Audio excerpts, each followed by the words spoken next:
Hi viewers, இன்றைக்கி நம்ம பார்க்க போகிறது அஸ்வசம சம்மந்தமான ஒரு வீடியோ தான். இந்த அஸ்வசம பயனாளிகள் நிறைய பேர் கேட்குற கேள்வி என்னென்னு சொன்னால், 2500 எடுத்தவங்க எங்களுக்கு எப்போ காசு போடுவாங்க, அது நிறுத்தப்பட்டு விட்டதா அல்லது மீண்டும் தருவாங்களா அப்படின்னு சொல்லி நிறைய பேர் கேட்குறீங்க. அதாவது முதலாம் கட்டத்தில் 2500 ரூபா எடுத்தவர்கள் அதாவது டிரான்சியன்ட் என்று இருக்கும். இவங்க தான் அந்த பிரிவினர். இவர்கள் நிலை மாறக்கூடியவர்கள்.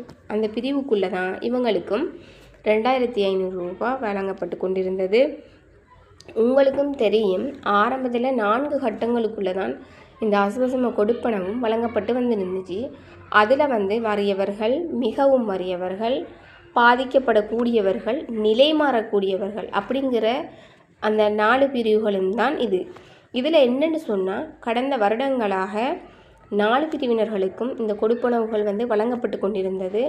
ஆனால் 2025ஆம் ஆண்டு ஏப்ரல் மாதத்தோடு இந்த 2500 ரூபாய் கொடுப்பனவு நிறுத்தப்பட்டு விட்டது. அவர்களுக்கு அதன் பிறகு கணக்கில் பணம் வைக்கப்படவும் இல்லை, அதன் பிறகு நீடிக்கப்படவும் இல்லை.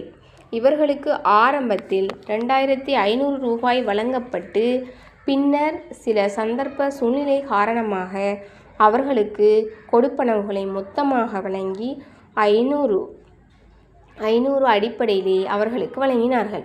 பிறகு அவர்களுக்கு 2025ஆம் ஆண்டு ஏப்ரல் மாதத்தோடு இந்த கணக்கு நிறுத்தப்பட்டு விட்டது.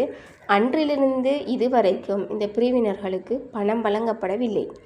பிறகு அரசாங்கமும் அது சம்பந்தமான எந்த ஒரு முடிவும் எடுக்கவில்லை. தொடர்ந்தும் 5000, 10000, 17500 எடுக்கிறவங்களுக்கு தான் இந்த கொடுப்பனவு வழங்கப்பட்டு வந்திருந்தது. அதில் இப்போது இந்த 5000 ரூபாய் எடுக்கிறவங்களுக்கு ஜூன் மாதம் வரை மாத்திரம் பணம் வழங்கப்படும் அப்படின்னு சொல்லி அரசாங்கம் வர்த்தமானி வெளியிட்டிருக்காங்க. இந்த 5000 ரூபாய் எடுக்கிறவங்களும் எதிர்காலத்தில் நிப்பாட்டப்படலாம், நிறுத்தி வைக்கப்படலாம் என்று ஒரு தகவலும் எழுந்திருக்கிறது. அதாவது இந்த வருடம் 6 மாதங்கள் வரை மாத்திரமே இந்த கொடுப்பனவை அவர்கள் பெற்றுக்கொள்ள முடியும் என்றும் சொல்லப்பட்டிருக்கிறது. இனிவரும் காலங்களில் இது நீடிக்கப்படுமா இல்லையா என்பது அரசாங்கத்தின் தகவலை பொறுத்தே தான் நாங்கள் தகவலை வழங்க முடியும். எனவே சுருக்கமாக சொன்னால், முதலாம் கட்டத்தில் 2500 எடுத்தவர்கள் இனி அந்த பணத்தை பெற்றுக்கொள்ள முடியாது என்பதுதான் உண்மையான ஒரு விடயம். மேலும் இந்த 2500 ரூபாய் கொடுப்பனவு சம்பந்தமாக அரசாங்கம் தகவலை வெளியிட்டால் உங்களுக்கு நாங்கள் அந்த தகவலை அறிய தர காத்திருக்கின்றோம். நன்றி.